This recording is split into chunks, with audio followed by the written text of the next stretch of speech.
Bien, alors, la suite de la correction de notre exercice sur la conservation des fruits. On en est donc à la troisième question du paragraphe 3, c'est-à-dire 3.3. Indiquer si ce rayonnement peut être utilisé pour l'irradiation des fruits dans le but de les conserver plus longtemps. Justifier la réponse.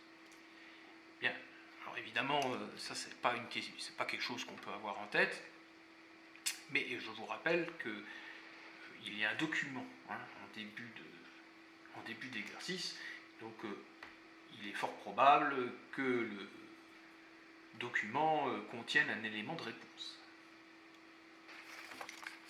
On va lire ce document. Donc dans le domaine de l'alimentation, la radioactivité est utilisée pour éliminer à froid les micro-organismes, bactéries, moisissures, parasites. On parle aussi des fraises.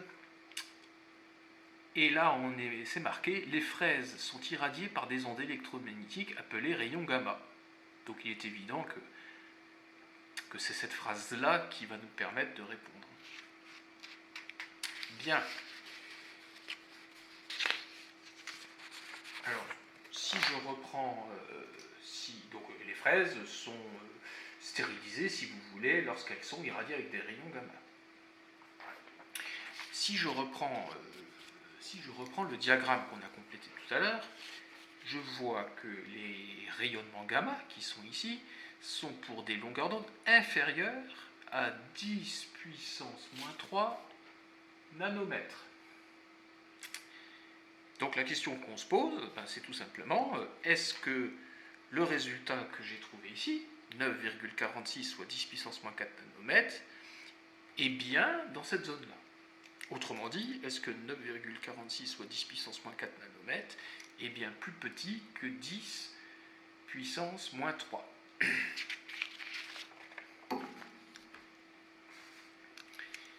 Alors, pour répondre à cette question de façon très mathématique, il suffit juste de bien voir que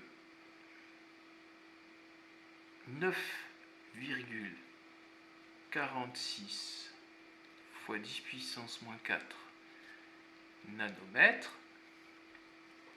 bien en fait, c'est pareil.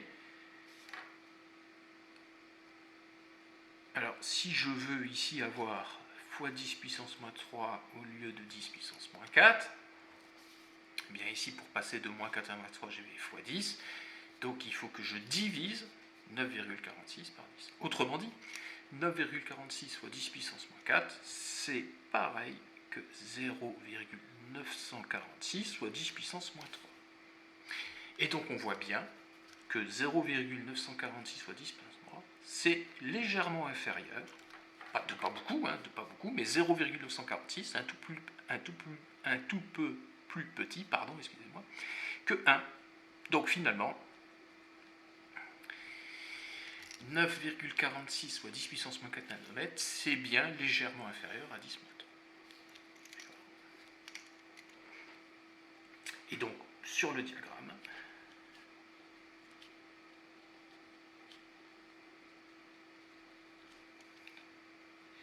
les longueurs d'onde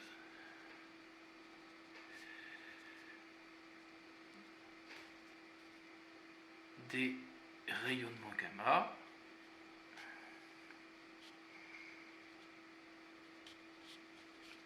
sont inférieures à 10 puissance moins 3 nanomètres. Donc, le rayonnement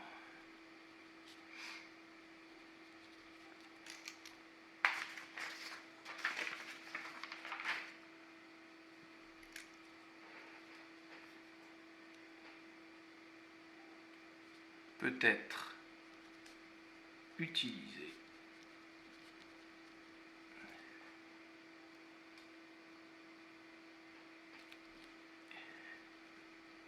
pour conserver les fruits plus longtemps.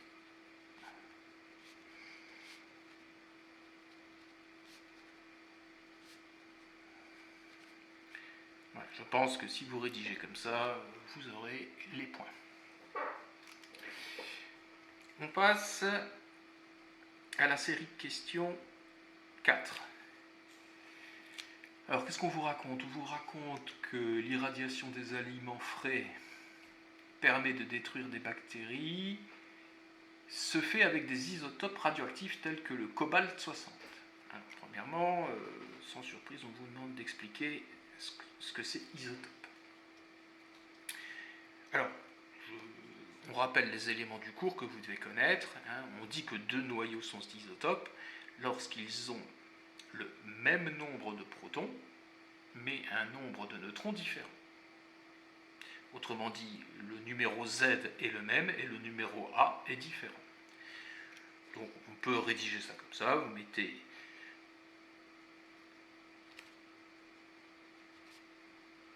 deux noyaux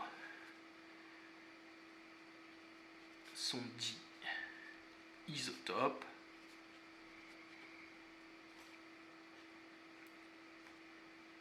Lorsqu'ils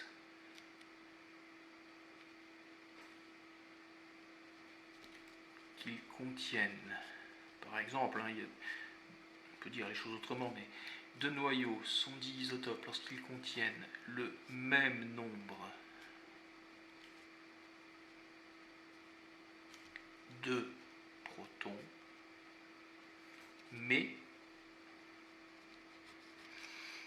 un nombre de neutrons différent.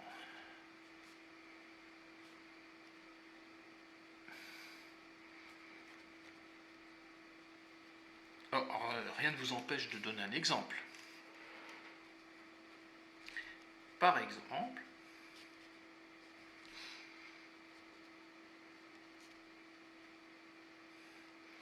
il y a les noyaux de carbone symbolisés de cette façon-là, C612, et vous avez les noyaux de carbone C614. Ils ont bien le même numéro atomique, c'est-à-dire ils ont bien 6 protons chacun.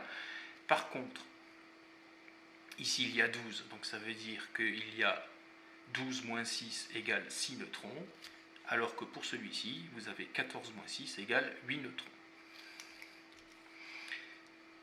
Donc on peut dire que ces deux noyaux sont des isotopes du carbone.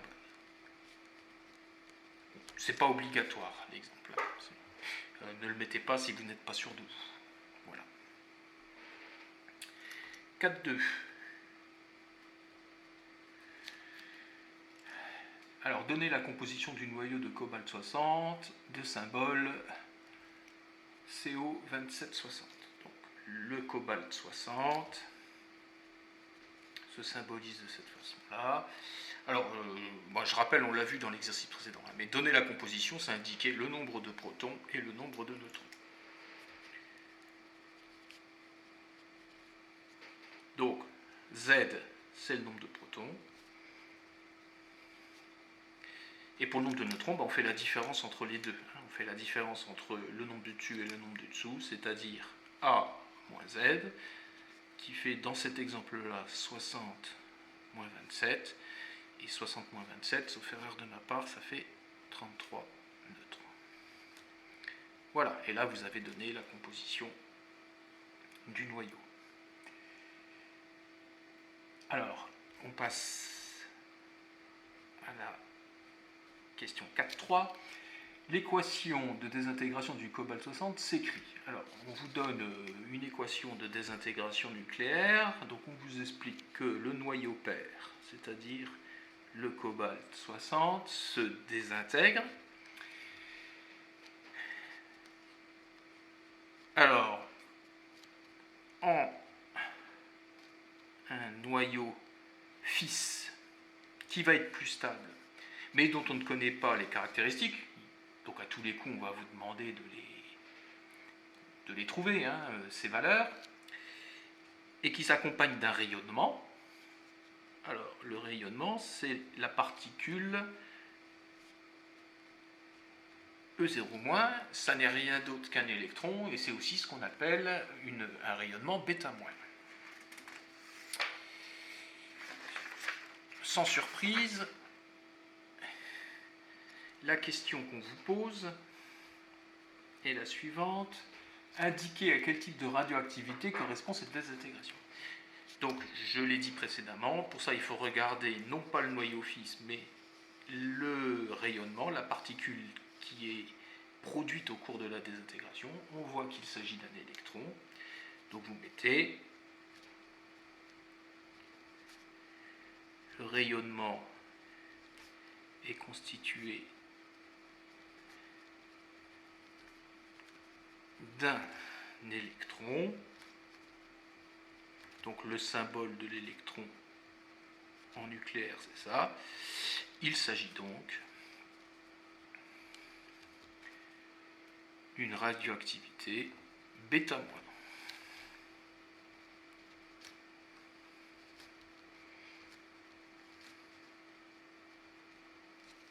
Tout est dit.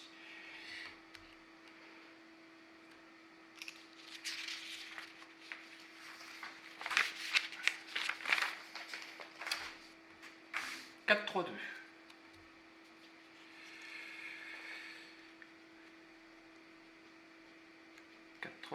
Alors,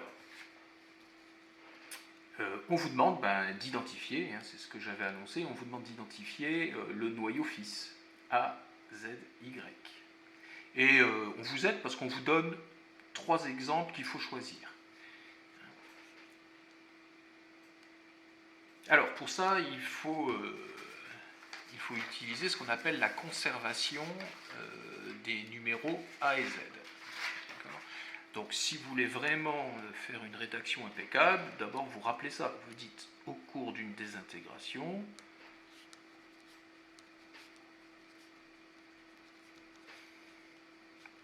nucléaire, je vous rappelle que nucléaire ça vient de noyau, il y a conservation des nombres A et Z.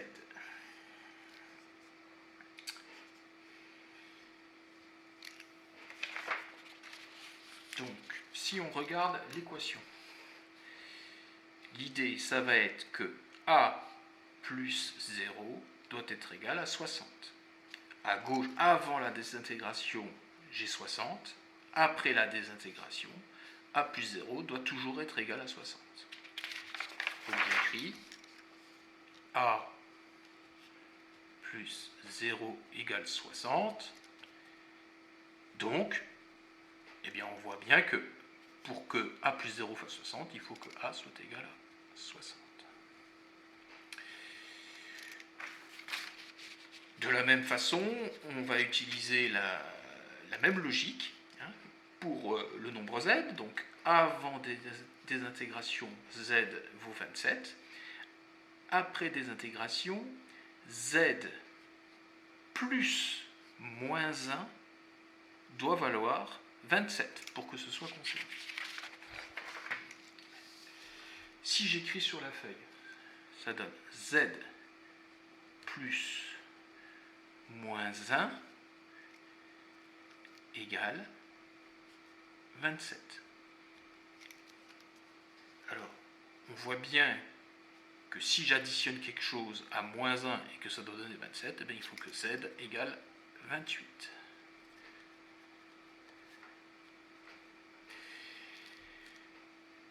Bien. Alors, on vous donne le choix. Donc, vous pouvez mettre... on vous donne le choix entre 3 noyaux. On vous propose, je regarde sur le... On vous propose le noyau de fer, un noyau de fer. On vous propose un noyau de cobalt, un isotope, du cobalt, et un noyau de nickel. Bon, eh bien on voit bien que c'est ce troisième noyau qui fait l'affaire, puisque j'ai bien Z égale 28, et j'ai bien A qui est égal à 60. le noyau fils est donc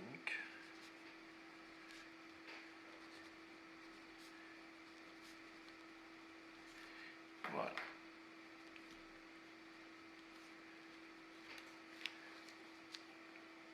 Et donc le noyau de Mille. Bien. Alors le justifier, hein, ici vous voyez c'est marqué justifier votre choix, ben, la justification elle est au-dessus. En fait, hein, vous avez rappelé les lois de conservation, vous les avez. Alors là je rappelle la loi de conservation, là j'applique la loi de conservation et enfin je peux choisir le bon noyau. Voilà, voilà. On termine. Alors, 4.4. Alors, on vous propose un document 4 où on vous explique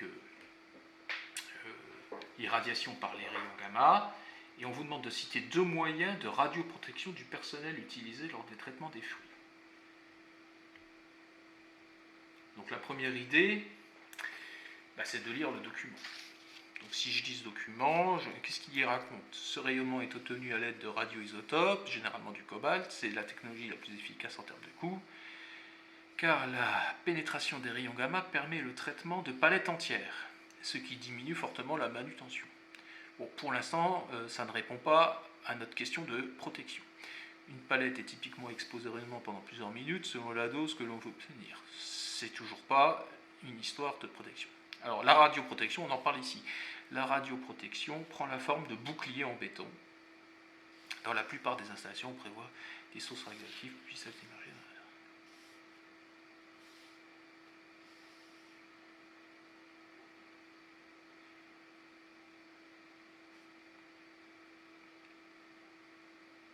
Bien.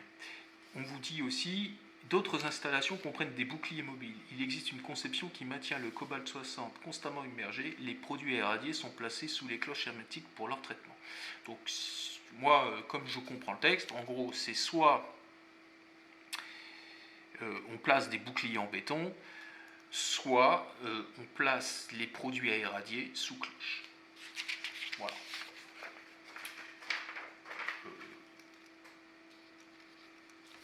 Donc vous allez noter, on peut utiliser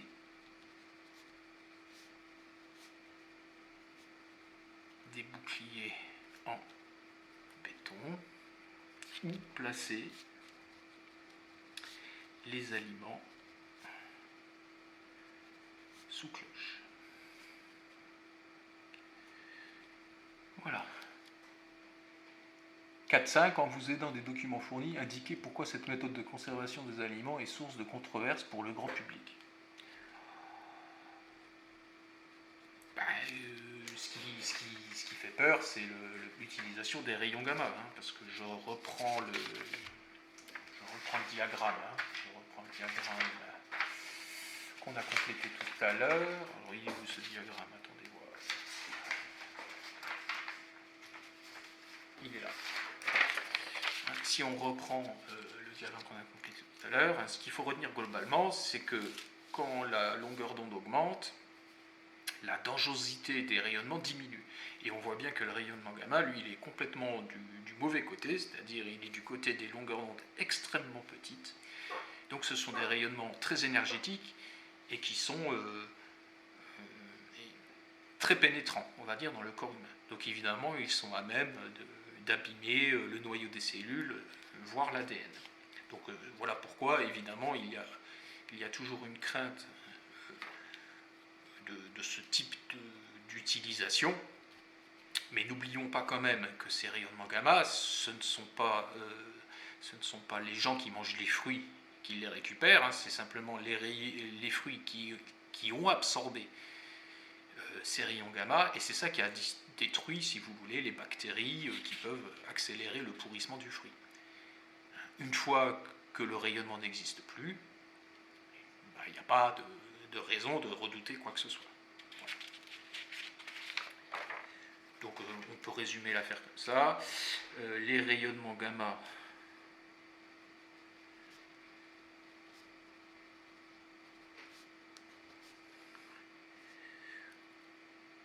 ont une très petite longueur d'onde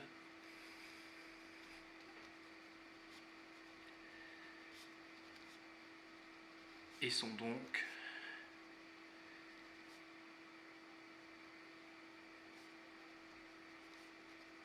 très pénétrants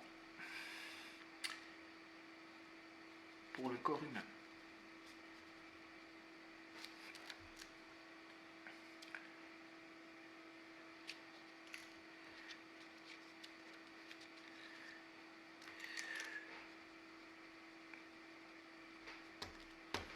Et encore une fois, si nous-mêmes nous ne sommes pas exposés au rayonnement gamma directement, il n'y a pas de raison de craindre quoi que ce soit. Et de toute façon, l'irradiation, ça dépend aussi de la dose qu'on reçoit, hein, je vous le rappelle, ça c'est important, ça dépend de la dose qu'on reçoit et du temps d'exposition, hein, c'est-à-dire quelle quantité d'énergie notre corps absorbe et pendant combien de temps. Voilà. Bon ben voilà pour cet exercice.